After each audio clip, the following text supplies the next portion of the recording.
RR ने RCB का streak रोका था और वहीं पे एक ऐसी टीम दिल्ली डेयरडेविल्स जिनको आरसीबी ने 75 पे ऑल आउट किया और इस सीजन में सबसे ज़्यादा रन बनाने वाली टीम भी वही है जिसने सबसे ज़्यादा रन फर्स्ट इनिंग 264 रन बनाए और उसके बाद वो चेज भी करवा दिए।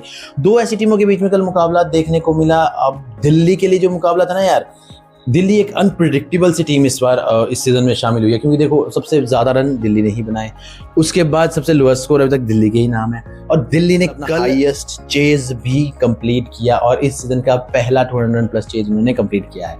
सो दिल्ली में यहाँ पे बताऊँ बहुत अनप्रिडिक्टेबल सी टीम है। कल चलिए बात करते हैं कल के मुकाबले की। कल टॉस जीतने के बाद आई डोंट नो रेयान पराग को क्या लगा, उन्होंने पहले बल्लेबाजी का फैसला किया, क्योंकि बहुत से मैक्सिमम कैप्टन गेंदबाजी ही करते हैं और आपके पास जब वैभव सूर्यवंशी जैसा प्लेयर हो तो आप क्यों ही रिस्क लोगे बल्लेबाजी करने का, क्योंकि चेज के लिए तो आपके सामने 300 लगा दो तो वो भी मुमकिन हो सकते हैं। बट शायद रेयान पराग को लगा कि टॉस में पिच में मूवमेंट रहेगा, लगा कि अहमदाबाद की पिच में शायद बाद में स्पिनर्स को कोई मूवमेंट मिल जाए, क्योंकि ड्यू का कोई रोल नहीं होने वाला था।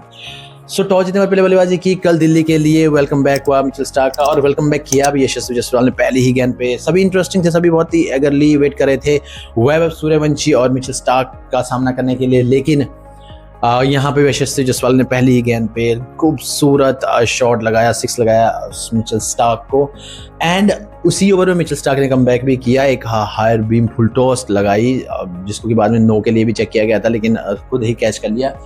एंड अगले ही ओवर में काइल जेमिसन सूर्यवंशी के सामने आते हैं, सूर्यवंशी पहली गेंद पे चौका लगाते हैं और दूसरी गेंद पे उनको क्लीन बोल्ड करते हैं और एक बहुत ही भयावह सा उनका सेलिब्रेशन काइल जेमिसन का अभी ट्रोल भी हो रहा है काफ़ी सारे कि एक बच्चे के सामने सेलिब्रेशन करना चाहिए नहीं करना चाहिए, but it's a part of game. So Delhi को एक बहुत ज़बरदस्त शुरुआत मिली थी, लेकिन कल रेयान पराग के कुछ और ही प्लान थे भैया।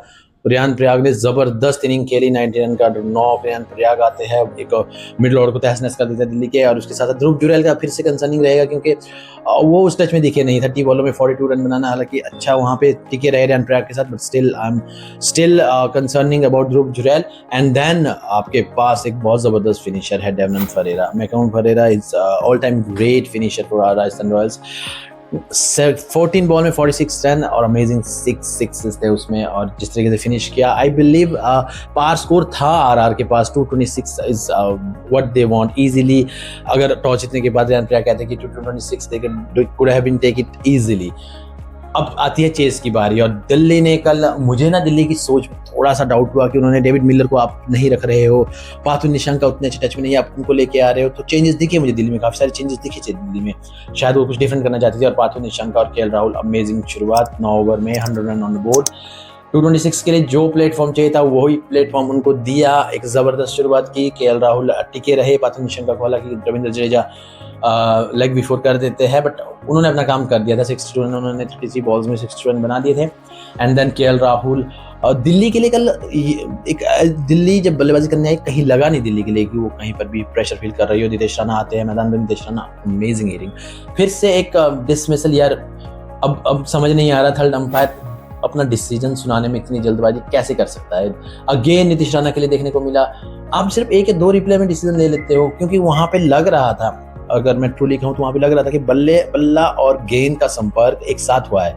बल्ले का संपर्क और गेंद जब पास हुई उसी वक्त बल्ले का संपर्क ग्राउंड के साथ भी हुआ है और गेंद भी पास हुई है, तो वहां पे स्नीकों ने जो वेव्स आती है स्नीकों में वो वहां पे आ गई और उसी को अंपायर ने एविडेंस लेके नीतीश राणा को आउट दिया। हालांकि हम कहीं ना कहीं उसको 2-3 एंगल से और देख सकते थे वेल डेड और कंफर्म करने के लिए कि वो आउट है नहीं है, लेकिन जल्द अंपायर की बहुत जल्दबाजी का डिसीजन, जैसे हमने जेसन होल्डर का कैच में देखा, उन्होंने बिल्कुल भी चीज़ों को सीरियसली नहीं लिया, वेल डेड नहीं किया और एकदम से अपना डिसीजन सुना लिया। तो अगेन कल के मैच में भी यही हुआ, but then again KL Rahul out हो जाते हैं, तो उसके कुछ देर बाद केएल राहुल आउट हो जाते हैं। एंड देन बट वहाँ पे क्रिस्टन स्टब्स और आशुतोष शर्मा को प्रमोट किया जाता है और क्रिस्टन स्टब्स ने 18 रन और अभिषेक शर्मा ने 25 रन का जो कैमियो खेला, इन्होंने प्रेशर आने नहीं दिया, इन्होंने बिल्कुल प्रेशर को सोख दिया वहाँ पे, आरआर को जमा होने नहीं दिया, अपने ऊपर हैवी होने ही नहीं दिया। जोफ्रा आर्चर काफ़ी एफर्ट देते हुए दिखाई दिए, बट ब्रिजेश शर्मा के भी अच्छे ओवर्स निकले। देश पांडे मुझे एक अमेजिंग चेंज लगा, देश पांडे को उन्होंने खिलाया है, सिद्धार्थ शंका को बाहर कर दिया फिर से। देश पांडे के लिए कुछ ज़्यादा ही पोलाइट है वो, बट यॉर्कर स्टाइल उन्होंने अपनी जिसके लिए माने जाते हैं, but still are nowhere near the match था। हर एक प्लेयर डीसी का बहुत ज़बरदस्त तरीके से खेला, तो कहीं ना कहीं डीसी ने फिर से ये मैच जीत के ना इस टेबल में बहुत बड़ी खलबली कर दी है।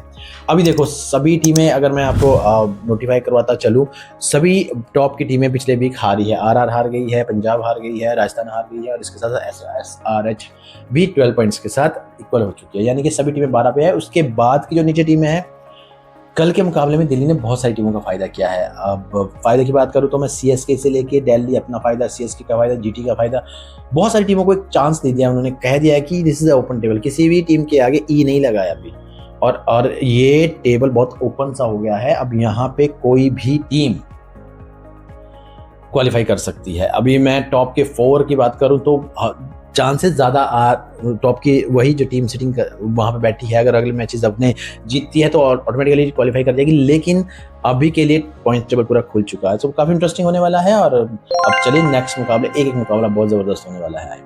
तो चलिए हमारे चैनल पे बने रहे, सब्सक्राइब करना मत भूलिए क्रिक पैस बॉल के साथ।